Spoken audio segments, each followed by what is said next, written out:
99% लोग इस कहानी का एंड तक नहीं पहुंच पाते। देखते हैं तुम पहुंच पाते हो या नहीं। शिमला की इस सर्दी भरी रात में एक ऐसा आदमी मिला जो सिर्फ अंधेरे में दिखाई देता था। कुफरी में स्कीइंग का लुफ्त उठाने और पूरा दिन मौज मस्ती करने के पश्चात कुमार, कामना, प्रशांत और पायल शाम को शिमला की ओर BMW में जा रहे थे। सर्दियों के दिन, जनवरी का महीना, शाम के 6 बजे ही गहरी रात हो गई थी। गोल घुमावदार रास्तों में अंधकार को चीरती पेड़ों के झुरमुट के बीच कार चलती जा रही थी। सैलानी ही इस समय सड़कों पर कार चलाते नजर आ रहे थे। टूरिस्ट टैक्सियां भी वापस शिमला जा रही थी। कुफरी की ओर इक्का दुक्का कारें ही जा रही थी। बातों के बीच चारों शिमला की ओर बढ़ रहे थे। लगभग आधा सफर कट गया था। कार स्टीरियो की तेज आवाज में हंसी ठिठोली करते हुए सफर का आनंद उठाते हुए समय का पता नहीं चल रहा था। झटके मारते हुए कार क्यों चला रहे हो? प्रशांत ने झटकती हुई कार में झूलते हुए कुमार से पूछा। प्रशांत भाई, मैं तो कार ठीक चला रहा हूं। मालूम नहीं ये अचानक से झटके क्यों खा रही है? कुमार ने झटके खाती कार को संभालते हुए कहा, कार को थोड़ा साइड करके देख लेते हैं। हो सकता है कि डीजल में कचरा आ गया हो। थोड़ी रेस देकर देखता हूं कि कार रिदम में आ जाए। कुमार ने क्लच दबाते हुए कार का एक्सीलेटर दबाया, लेकिन कोई खास कामयाबी नहीं मिली। कार झटके खाती हुई रुक गई। अब क्या करें? चारों के मुख से एक साथ निकला। सभी सोचने लगे कि काली रात के साए में कुछ भी नजर नहीं आ रहा था। सोने पे सुहागा तो धुंध ने कर दी थी। धीरे धीरे धुंध बढ़ रही थी। ठंडक भी धीमे धीमे बढ़ रही थी। कार सड़क की एक साइड पर खड़ी थी। इक्का दुक्का कार टैक्सी आ जा रही थी। प्रशांत बाहर निकलकर मदद मांगनी पड़ेगी। कार में बैठे रहने से कुछ नहीं होगा। कार तो हम चारों का चलाना आता है, लेकिन कार के मैकेनिक गिरी में चारों फेल है। शायद कोई कार या टैक्सी से कोई मदद मिल जाए। कहकर कुमार कार से बाहर निकला। एक ठंडे हवा के तेज झोंके ने स्वागत किया। शरीर में झुरझुरी सी फैल गई। प्रशांत भी कार से बाहर निकला। पायल और कामना कार के अंदर बैठे रहे। ठंड बहुत अधिक थी। दिल्ली निवासियों कुमार और प्रशांत की झुरझुरी निकल रही थी। दोनों की हालात दयनीय होन ए लगी। थोड़ी देर खड़े रहे तो हमारी कुल्फी बन जाएगी। कुमार ने प्रशांत से कहा, ठीक कह रहे हो, लेकिन कर भी क्या सकते हैं? प्रशांत ने जैकेट की टोपी को ठीक करते हुए कहा, लिफ्ट मांगकर शिमला चलते हैं। कार को यही छोड़ते हैं। सुबह शिमला से मैकेनिक ले आएंगे। कुमार ने सलाह दी। ठीक कहते हो। रात का समय था। गाड़ियों की आवाजाही नगण्य थी। काफी देर बाद एक कार आई। उनको कार के बारे में कुछ नहीं मालूम था। वैसे भी कार में 5 सवारियां थी। कोई मदद नहीं मिली। 2-3 कारें और आई, लेकिन सभी में पूरी सवारियां थी। कोई लिफ्ट न दे सका। एक टैक्सी रुकी। ड्राइवर ने कहा, जनाब मारुति, होंडा, टोयोटा की कार होती तो देख लेता। ये तो BL है। मेरे बस की बात नहीं है। एक काम कर सकते हो, टैक्सी में एक सीट खाली है। पति पत्नी कुफरी से लौटकर शिमला जा रहे हैं। उनसे पूछ तो एक बैठकर शिमला तक पहुंच जाओगे। वहां से मैकेनिक लेकर ठीक करवा सकते हो। टैक्सी में बैठे पति पत्नी ने इजाजत दे दी। कुमार टैक्सी में बैठकर शिमला की ओर रवाना हुआ। प्रशांत कार में बैठ गया। प्रशांत, पायल और कामना बातें करते हैं समय व्यतीत कर रहे थे।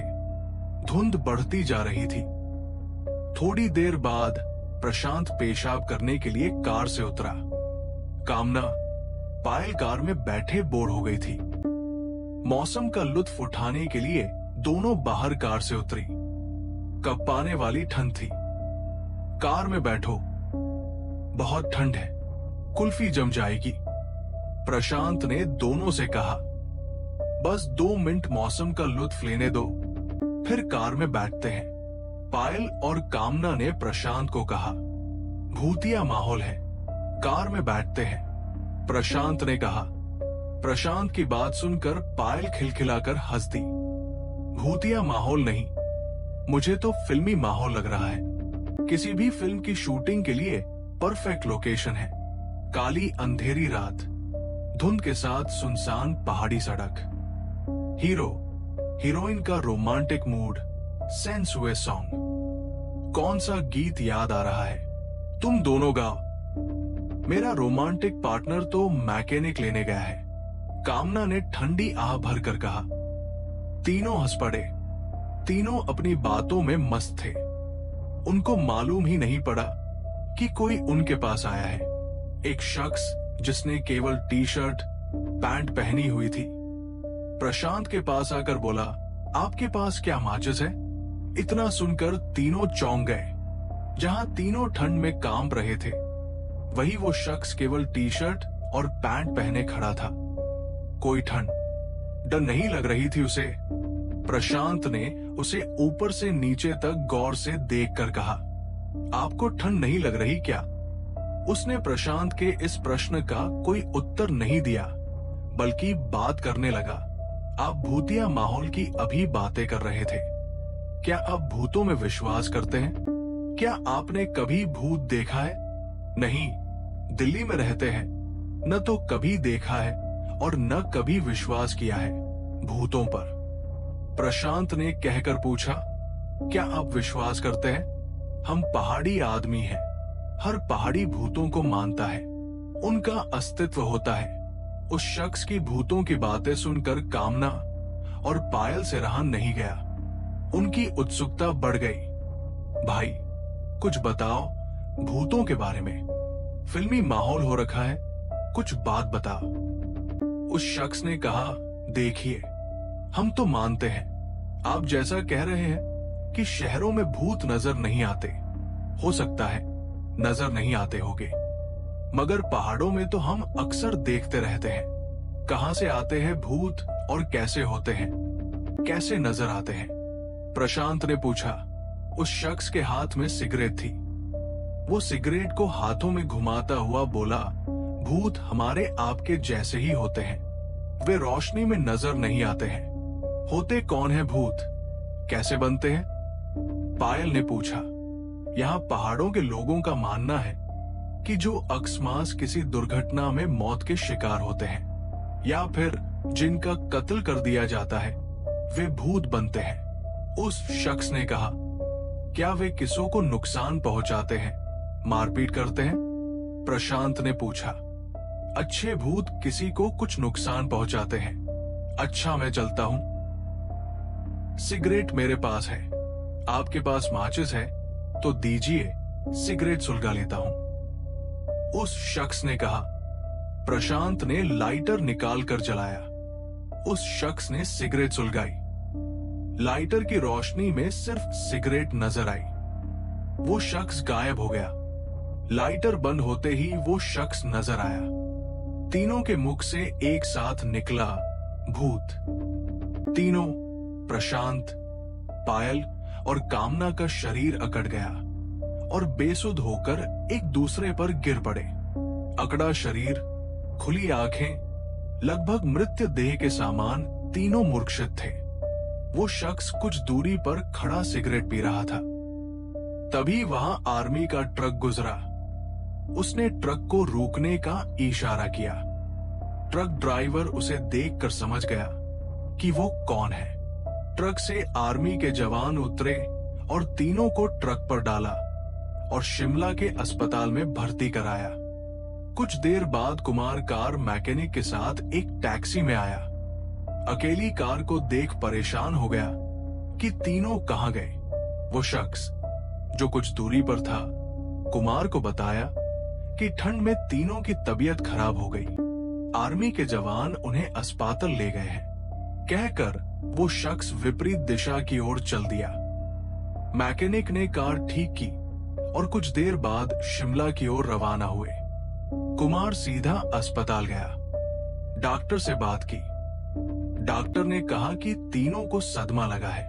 वैसे घबराने की कोई आवश्यकता नहीं है, लेकिन सदमे से उभरने में समय लगेगा। कुमार को कुछ समझ नहीं आया कि उन्होंने क्या देखा कि इतने सदमे में आ गए। अगली सुबह आर्मी ऑफिसर अस्पताल में तीनों को देखने आया।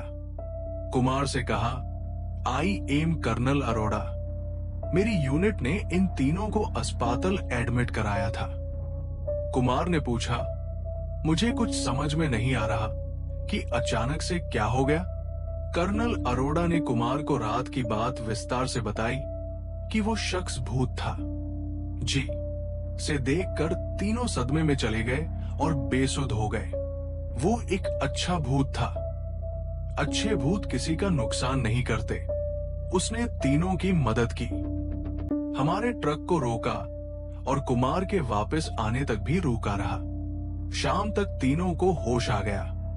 2 दिन बाद अस्पताल से छुट्टी मिली और सभी दिल्ली वापस गए, लेकिन सदमे से उभरने में लगभग 3 महीने लग गए।